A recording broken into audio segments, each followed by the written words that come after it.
वरदा हरे विठ्ठल श्री ज्ञानदेव तुकाराम पंढरीनाथ महाराज की जय. ते ज्ञान पैगा बरवे जरी मनी आथी आणावे तरी संताया भजावे सर्वस्वेसी. भावार्थ दीपिकेतील म्हणजेच ज्ञानेश्वरीमध्ये 4थ्या अध्यायामधल्या 34व्या श्लोकावर टीका लिहित असताना लिहिलेली ही माऊलींनी ओवी.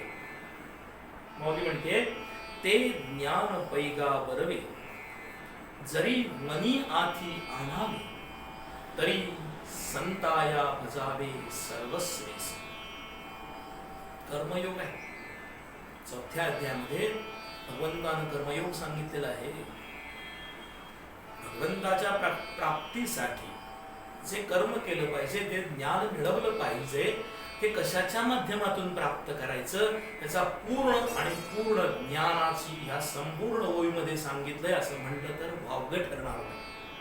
माऊली म्हणते अर्जुनाच्या निमित्तानं आम्हाला सांगतेय, हे अर्जुना, हे उत्तम ज्ञान लाभावं असं जर तुझ्या मनात असेल तर ह्या संतांना सर्वस्व करून सर्वस्वानं तू भजण्याचा नतमस्तक होण्याचा प्रयत्न कर, असा या श्लोकाचा ओवीचा शब्दशः अर्थ आहे. आपण मतितार्थ बघणार आहोत. माऊली सुरुवात करताना म्हणते ते ज्ञान पैगा बरवे.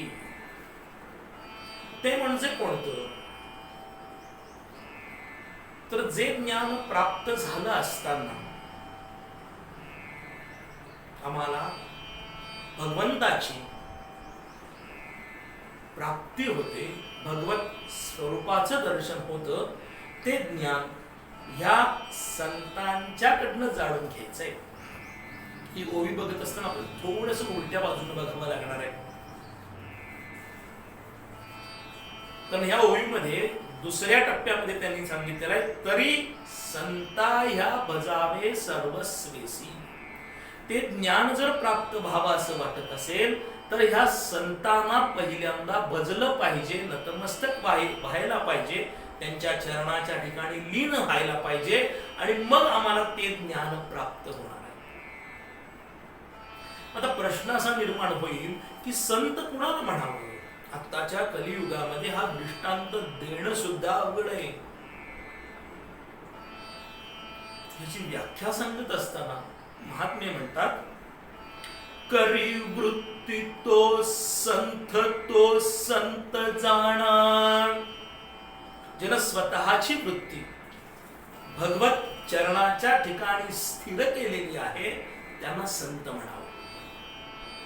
आजच्या प्रवचनाचं, आजच्या या व्याख्यानाचं, आजच्या या ओवीचा विचार करत असताना 2 जणांचं महत्वानं दोघांच्या चरणाच्या ठिकाणी नतमस्तक होणं हे अत्यंत गरजेचं आहे. एक म्हणजे आज गोरोबा काकांची पुण्यतिथी आहे. ज्यांनी चिखल तुडवून मेलेलं बाळ जिवंत केलं गोरोबा काकांनी, त्या गोरोबा काकांची पुण्यतिथी आहे. आणि दुसरी आहे स्वामी समर्थ अक्कलकोटकर स्वामी महाराजांची पुण्यतिथी. आम्ही आता जर बघितलं तर आम्ही नुसतं म्हणतो स्वामींचा फोटो मागं लावला, खाली लिहिलं भिवू नकोस मी तुझ्या पाठीशी आहे, कोणतंही कर्म कर मी तुझ्या पाठीशी आहे, असं त्यांनी सांगितलेलं नाही. ज्या वेळेला तू भगवंताच्या नामाच्या ठिकाणी रत होशील त्यावेळेला तुला जन्म मृत्यूचं भय राहणार नाही. त्यावेळेला मी तुझ्या पाठीशी आहे असा त्यांनी आशीर्वाद दिला. आम्ही नुसताच त्याचा अर्थ काढत बसलो, लिहू नको स्वामींनी करायला सांगितले, स्वामी तयार होत नाहीत महाराज. त्यांनी सांगितलं तू संतांना शरण जा, नामस्मरणामध्ये राहा, मग ज्या वेळेला यमराजाचा फासा तुझ्या जवळ येईल त्यावेळेला तू न घाबरताना उभा राहा, मी तुझ्या बरोबरनं त्या ठिकाणी यायला तयार आहे, असा त्याचा गर्भित अर्थ आहे. किती मोठं ज्ञान सांगितलं. कारण संत महात्मे इतकं अप्रतिम जाता जाता परमार्थ सांगत असतात. एका ठिकाणी संत म्हणतात सहज बोलणे हित उपदेश, करोमी सायास शिकविती. संत जाता जाता ज्ञान सांगत असतात, पण ते जाता जाता सांगितलेलं ज्ञान पूर्णतम आम्हाला उपयोगी असतं, अशा संतांना शरण जायला सांगितलेलं आहे. मग आता प्रश्न निर्माण होईल की असे संत भेटणार कुठं आम्हाला? कारण आता बुवाबाजी प्रचंड बोकाळलेली आहे, वाढायला लागलेली आहे. गळ्यामध्ये 4 माळा घातल्या, कपाळावरती गंध रेखला, अंगावरती बगवी वस्त्र परिधान केली, 4-5 जण गोळा केली, लोक महाराज म्हणून पायावर डोकं ठेवायला लागली की आम्ही महाराज झालो, संत झालो. संत होता येईल का हो? एका अभंगामध्ये ज्ञान सांगताना महात्मे म्हणतात, ब्रह्मानुभव अनुभवती ते सज्जन साधू मठोमठी कैसे. ब्रह्मानुभव झालेले संत सहजासहजी प्रत्येक मठामध्ये सापडत नाहीत, त्यांना हुडकावं लागतं. ते पटवून देण्यासाठी दृष्टांत सांगितलेला आहे. काय दृष्टांत सांगितलं?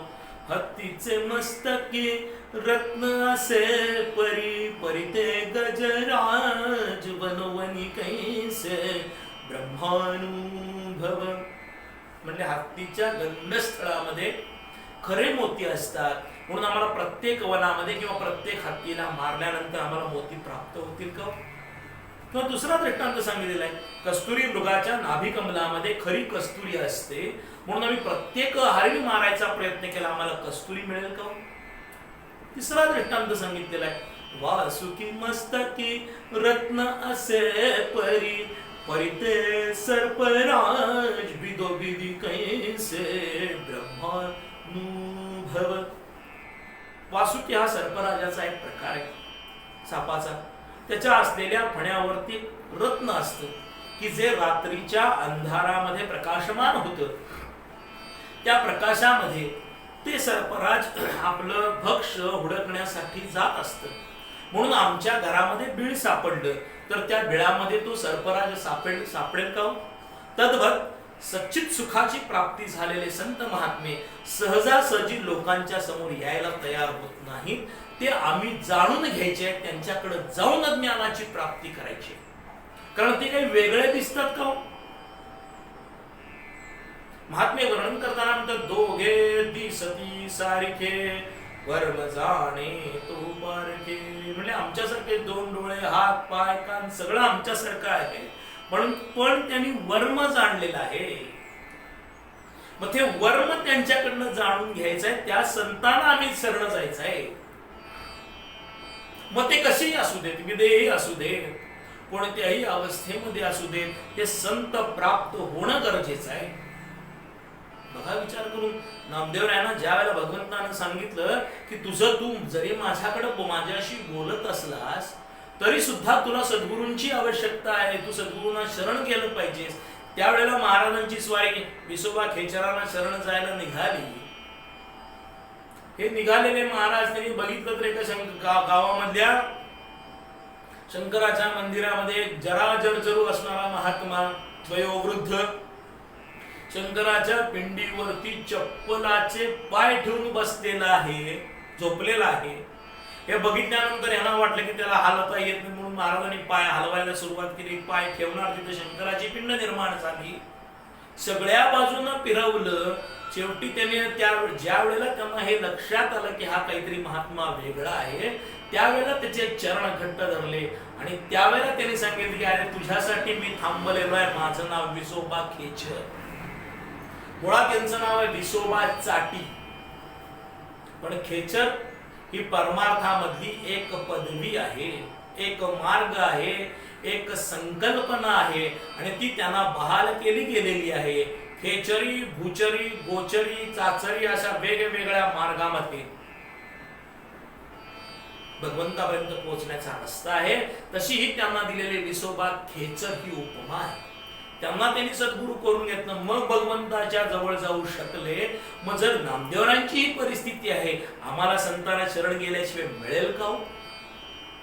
मग असे संत आम्हाला प्राप्त कुठं होणार?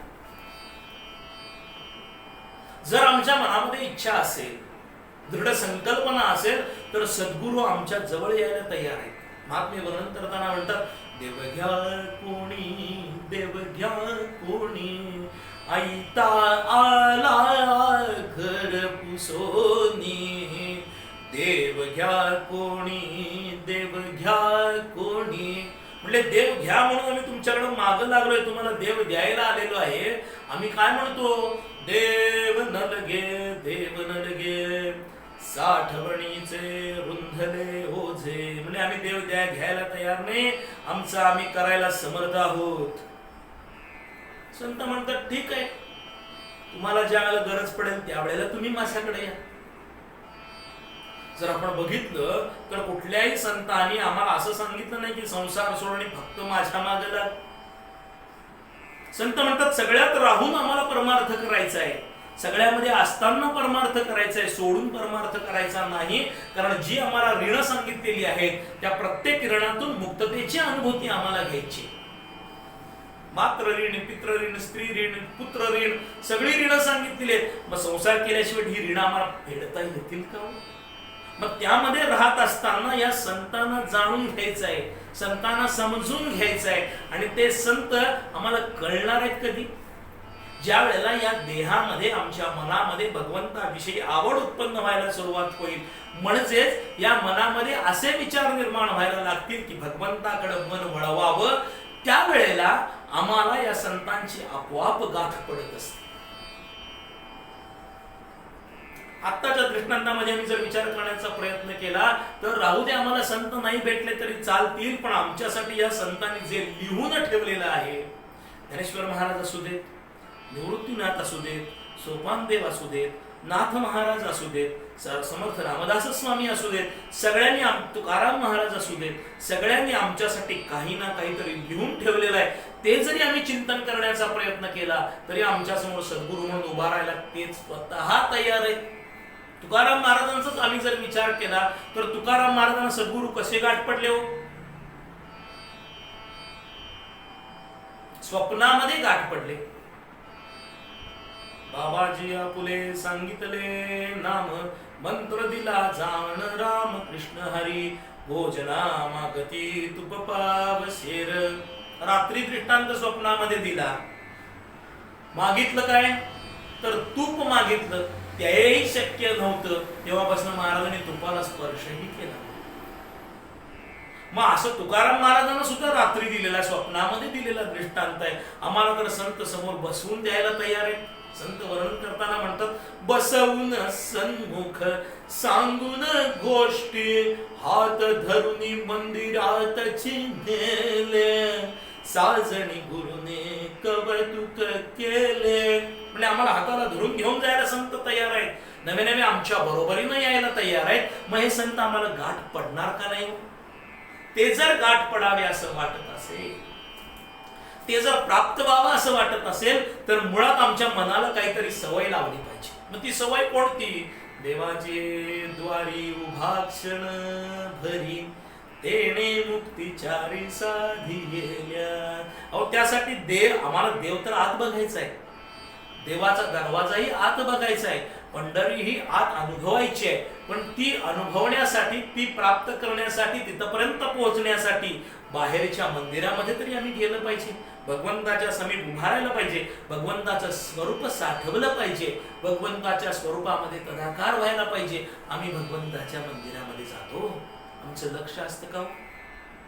देह देवळात, चित्त केट्रात बाहेर ठेवलेल्या ठिकाणी. सांगलीला होऊन गेलेले राजकवी एका ठिकाणी वर्णन करताना म्हणतात, आमची स्थिती कशी आहे हो? आम्ही कीर्तनाला गेलो, कीर्तनाला बसलो, आमचं लक्ष कीर्तनाकडे आहे का?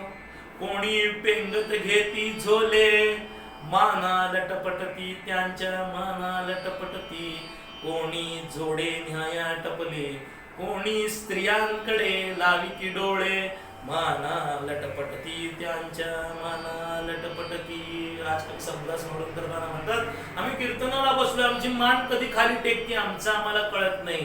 कीर्तनातलं आमच्या देहामध्ये काही मुरेल का? तर परमार्थ कसा आहे? परमार्थ हा मुरल्याशिवाय आम्हाला मिळत नाही. म्हणून माऊली म्हणते, साधुबोध झाला नुरोनिया ठेला, ठाईच मुराला अनुभव. अहो मुरला पाहिजे या देहामध्ये परमार्थ. नाम भरलं पाहिजे, ठासून भरलं पाहिजे, रोम रंध्रामध्ये भरलं पाहिजे. आणि ते भरण्यासाठी आम्हाला या बाह्य असलेल्या सगुणाचा आधार घेणं अत्यंत गरजेचं आहे. म्हणून महात्म्य वर्णन करताना म्हणतात सगुणाचे नि आधारे निर्गुण पाविजे निर्धारे. अहो त्यासाठी सगुण उपासना भगवंताची फार महत्वाची आहे. एकदम निर्गुण उपासना कधीही प्राप्त होत नाही. सगुण भगवंताची उपासना, सगुण उपासना आमच्या या देहामध्ये आमच्या हातानं सदैव व्हायला पाहिजे. अहो त्यासाठी तर शास्त्रांना आम्हाला नित्य आणि नैमित्तिक कर्म सांगितलेली आहे की त्यायोगे का होईना मन संस्कारित करता येईल. ज्या पद्धतीनं आम्ही मनाला संस्कार करतो त्या पद्धतीनं आमचं मन बनत असतं. म्हणून मनाला संगती सुद्धा महत्वाची आहे. संगती संग दोषणम. अहो ज्या पद्धतीनं मनाला संगती असते त्या पद्धतीनं मनामध्ये विचार निर्माण होत असतात. म्हणून संतांचे संगती मनोमार्गे गती आकडावा श्रीपती येणे पंथे. अहो त्यासाठी संतांची संगत महत्वाची आहे. अहो त्यासाठी संतांना शरण जायचं आहे. संता शरण जाय रे तुझा तू शिव होय रे. अहो त्यासाठी संतांच्याकडे जायचं आहे. संतांना त्यासाठी भजायचं म्हणजे नतमस्तक व्हायचं आहे. मग असे संत ज्या वेळेला ह्यामध्ये आम्ही राहण्याचा प्रयत्न करू, मग हे कशानं राहता येईल? एक तरी ओवी अनुभवावी. माऊलींचं त्यासाठी सगळ्यात महत्वाचं चरण जर कोणतं असेल, एक तरी ओवी अनुभवावी. माफी मागायची आपण, एक तरी ओवी वाचित जावी. जर आम्हाला या जीवनामध्ये वाचावं असं वाटत असेल, मुक्तता घ्यावी असे वाटत असेल, तर एक तरी ओवी वाचित जावी. आम्ही दररोज नित्य नियमाने एक जरी ओवी वाचली तरी आज नाही उद्या. कारण कसं आहे, त्याला एक थोडं सोपा दृष्टांत. आत्ताची घड्याळ सेलवरती आलीत. पूर्वीची जी घड्याळ होती त्या घड्याळांना, काही घड्याळांना दररोज किल्ली द्यायला लागायची, काही घड्याळांना 2 दिवसांना किल्ली द्यायला लागायची, काही घड्याळांना आठवड्यानं द्यायला लागायची, काही घड्याळांना 15 दिवसांना द्यायला लागायची, काही घड्याळांना महिन्यानं द्यायला लागायची, काहीला 6 महिन्यानं, आणि काहींना म्हणजे एकदा किल्ली दिली की कायम चालू राहायचं. आमचं जे हे घड्याळ आहे हे कशामध्ये बसतं हे आपलं आपण जाणून घ्यायचं आहे. माझं तर घड्याळ आहे की मला दररोज किल्ली द्यावी लागते. त्यामुळं नित्य नियमानं आम्ही ज्या वेळेला ह्या देहामध्ये मनाला संस्कारित करण्यासाठी ह्या बाह्य अनुषंगिक गोष्टीचा ज्या वेळेला वापर करायला लागू, त्यावेळेला या देहामध्ये भगवंताच्या नामाची उर्मी उठायला सुरुवात होईल. म्हणजे आम्हाला संतांची प्राप्ती. कारण मुळात कसं आहे, आम्हाला एकदमच संत भेटणार आहेत का? अहो त्यासाठी आमच्याकडे काहीतरी असलं पाहिजे. मग ते निर्माण करण्यासाठी, ते प्राप्त करण्यासाठी आम्हाला ह्या नित्य नैमित्तिक कार्याचा उपयोग करून घ्यायचा आहे. आणि तो उपयोग करायचा म्हणजे काय करायचं, तर देवाचे द्वारी उभा क्षणभरी तेणे मुक्तिचारी साधिये द्या. हरिमुखे म्हणा हरिमुखे म्हणा पुण्याची गणना कोण करी. अहो त्यासाठी तर ते करायचंय, नाहीतर आमच्या जन्माचा उपयोग काय हो? तुकाराम महाराज वर्णन करताना म्हणतात, आम्ही येऊन जन्माला काय केलं? जन्मातेचे मूळ पाहिले शोधून, दुःखासी कारण जन्म घ्यावा. पाप पुण्य करुनी जन्मा येतो प्राणी, नरदेहा येवोनी हानी केली. म्हणजे आम्ही जन्माला येऊन काय केलं सांगा बघू? मग जन्माला येऊन जर आम्हाला आनंद मिळवायचा आहे, आनंद उपभोगायचा असेल, शाश्वत आनंद, कारण आम्ही जो आनंद म्हणतो तो आनंद नाश पावणार आहे. आनंद, अत्यानंद, परमानंद, अत्यानंद पुढं. पण शास्त्र जे सांगतं की आम्हाला जो हा आनंद निर्माण होणार आहे भक्ती मार्गामध्ये, त्याचं वर्णनही करता येणार नाही. श्रुती नेती नेती म्हणती गोविंदू रे. आनंद कसा आहे? यासाठी एक गोष्ट की ज्या महात्म्याची ही गोष्ट आहे, ज्यांच्या चरित्रामध्ये गोष्ट आहे, त्यांचं जर वर्णन करायला निघालो आपण तर एका चरणामध्ये, एका ओवीमध्ये त्यांचं वर्णन आहे.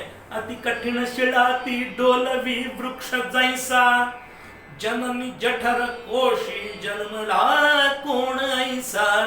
गुरुचरण प्रतापी ख्याती झाली दिगंती, अनुदिनी स्मरण चित्ता स्वामी आनंद मूर्ती. जय जय रघुवीर समर्थ. ब्रह्मनाळला होऊन गेलेले आनंद मूर्ती समर्थ पंचायतनामध्ये, की ज्याने आपल्या अजूनही दाखवलेलं आहे. सद्गुरूंच्या समोर समाधी आहे. ज्या वेळेला ह्या महात्म्यांचा पुण्यकाळ असतो त्यावेळेला ती दगडी समाधीही डोलते. एवढा अगाध ज्ञान प्राप्त केलं त्यांच्या चरित्रामध्ये उदाहरण आहे. केशवस्वामी भागानगरकर हे एका गावामध्ये संकीर्तनाला गेलेले. 10-15 दिवस कीर्तन चाललेली आणि कीर्तनामध्ये विषय प्रतिपादन करत असताना त्यांनी विषय प्रतिपादन केला की आता जर मला कोणी आनंद मूर्तींची गाठ घालून दिली तर मी त्याला काशी यात्रेचं नवे काशी यात्रेचं फळ द्यायला तयार आहे. ते मागेल ते फळ द्यायला तयार आहे मी.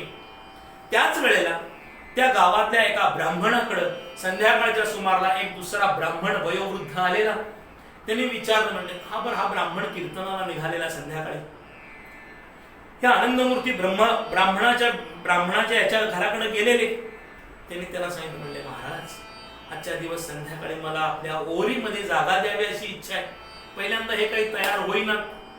त्यांनी सांगितलं, हे बघा असं करा, तुम्ही तुमचा घराचा दरवाजा बंद करा, मला बाहेरच्या ओरीमध्ये झोपायला परवानगी द्या. नाही होय कर. तयार झाले. हे कीर्तनाला गेलेले. कीर्तनात हा विषय आला. त्याबरोबर त्या असलेल्या बडजी बुवांच्या डोक्यात प्रकाश पडला की म्हणजे अरे मगाशी आलेले तेच आहेत. कारण त्यांनी वर्णन करून सांगितलं कसे आहेत, काय आहेत वगैरे वगैरे. हा थोडं मागं सरकत आला, पळत घराकडे आला. तर हे झोपलेले. आता उठवायचं कसं म्हणून यानं पाय दाबायला सुरुवात केली. बघितलं तर घरात तर मालक बघितल्यानंतर महाराजांची स्वारी उठून बसली. म्हणले महाराज काय झालं, काय चुकलं का? नाही म्हणले महाराज माझी एक इच्छा आहे की गावामध्ये एक कीर्तनकार आलेले आहेत, त्यांची आणि तुमची भेट व्हावी अशी इच्छा आहे. म्हणजे कोण आले? केशवस्वामी भागानगरकर. वा म्हणले मी यायला तयार आहे. म्हणले तुम्ही परत इथं कसं काय आला? तर म्हणले आपल्या दोघांची भेट झाली की म्हणले ते मला त्यांनी सांगितले की मी जो कोणी भेट घडवून देईल त्याला म्हणले त्यांनी सांगितले की 4 धाम यात्रेचं, काशी यात्रेचं, पृथ्वी प्रदक्षिणेचं फळ मी द्यायला तयार आहे. त्यांनी सांगितलं मी यायला तयार आहे, पण म्हणले माझी एक अट आहे. म्हणजे सांगा. तुम्ही हे काही मागायचं नाही. मग म्हणले काय मागायचं? तर म्हणले आम्ही दोघं एकमेकांना भेटल्यानंतर जो आनंद मिळेल तो आनंद मला निम्मा द्या असं मागायचं. हा पुजारी बडजी विचार करायला लागला. एक गोसावड्या दुसरा गोसावड्याला भेटणार, काय आनंद निर्माण होणार आणि त्यातला आनंद मी काय मागणार? 2 मिनिटं विचार केला तर म्हणले जाऊ दे आनंद, पण गावामध्ये प्रतिष्ठा तरी मिळेल का नाही? त्यांना सांगितलं काही हरकत नाही. हा घेऊन आलेला बघितलं फक्त केशवस्वामीने आणि कडकडून दोघांनी मिठी मारलेली. पुढे 2-2.5 तास कीर्तन झालं. कीर्तनाची आरती झाली. आरती झाल्या याने सांगितलं, म्हणले कोणी आणलं त्यांनी यावं पुढं. हा पुढे गेलेला. म्हणले बाप तुला काय पाहिजे?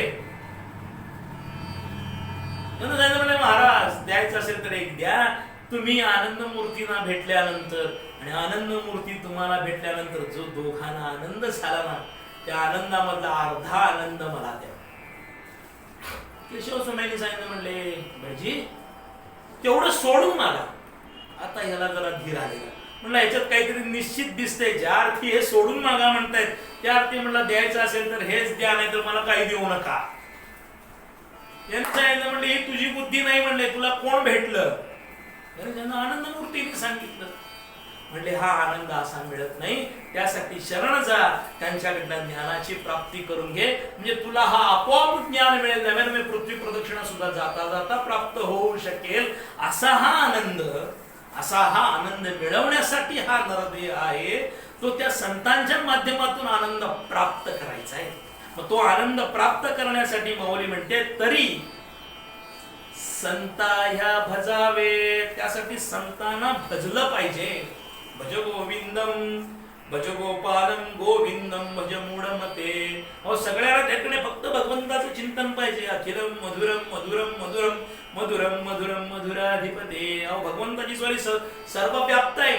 चराचरामध्ये भगवान व्यापून आहे. तो आम्हाला आनंद द्यायला उभा राहिलेला आहे, पण तो आनंद घेण्यासाठी झोळी आमची तयार करून घ्यायची आहे आणि ती संतांच्याकडनं भरून घ्यायची आहे. ज्ञानाची झोळी.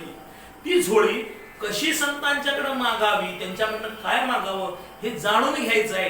त्यासाठी माऊली म्हणते, जाण तेनी गुरु भजिजे तेणे कृतकार्य होईजे, जैसे मूळ सिंचने शाखा पल्लव संतोषती. म्हणून महाराज वर्णन करताना म्हणतात म्हणून त्यासाठी तू जाणून संतांना शरण जा, की त्या संतांच्याकडनं ज्ञानामृत घे, की जे अमृत प्राशन केलं असताना, जे अमृत मिळवलं असताना, जे अमृत घेतलं असताना आनंदाला पारावार राहणार नाही आणि नरद्याची इति कर्तव्यता साधता येईल. ते साधण्यासाठी या संतांना भजलं पाहिजे आणि हे संत ओळखता यायला पाहिजे. मग हे संत कशाने ओळखता येणार? त्यासाठी ज्ञान दृष्टी पाहिजे आणि ती ज्ञान दृष्टी सुरुवातीला मिळवण्यासाठी हे सगळे ग्रंथ, हे बाहेरच्या उपासना, हे त्यासाठी महत्वाचे. कारण मनावरती संस्कार ज्या वेळेला व्हायला सुरुवात होती, मनावरती ज्या वेळेला आघात नामस्मरणाचे पडायला होतील, त्यावेळेला आतून हृदय स्वच्छ व्हायला सुरुवात होईल, आतून शरीर स्वच्छ व्हायला सुरुवात होईल. नाहीतर आमचं शरीर कसं आहे, रक्त रेत दुर्गंधी जंतू नरकमताने भरे दे, कानोबा तुझी ओंगडी चांगली आमासी काढली वांगली रे. म्हणजे हा देह घाणेरडा आहे, तो स्वच्छ करायचा आहे. म्हणून महात्मे एका ठिकाणी वर्णन करताना म्हणतात, गुरु धोबी शीश कापडिया. गुरुरूपी धोब्याकडून शिष्यानं आपलं शरीररूपी कापड धुवून घ्यायचं आहे, मनरूपी कापड स्वच्छ करायचं आहे आणि ते नामानं स्वच्छ करायचं आहे. ते नाम या संतांच्याकडनं जाणून घ्यायचं आहे. कारण भगवंताला बाकी काहीही नाही नको आहे. नाद संधानम संहिता संधी सैषा गणेश विद्या गणक ऋषी. त्यासाठी काय करायचं आहे? जे ज्ञानाचा गुरुटा तेत सेवा हा धारवंटा, तो स्वाधीन करी सुभटा ओळगोनी. त्यासाठी सेवा महत्वाची आहे. या संतांची, भगवंताची सेवा. आता सेवा कोणती महत्वाची आहे हो? माऊली ज्ञान सांगताना म्हणते, तुझी सेवा करीन मनोभावे, मन माझे गोविंदी रंगले ओ, मन माझे गोविंदी रंगले ओ, तुझी सेवा करीन मनोभावे. भगवंताची खरी सेवा कोणती आहे?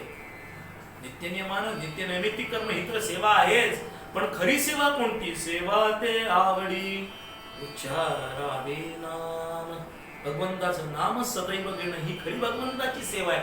म्हणून 28ही अभंगाच्या हरिपाठाच्या ध्रुवपदाचा जर आम्ही विचार केला तर माऊलींनी काय सांगितलं?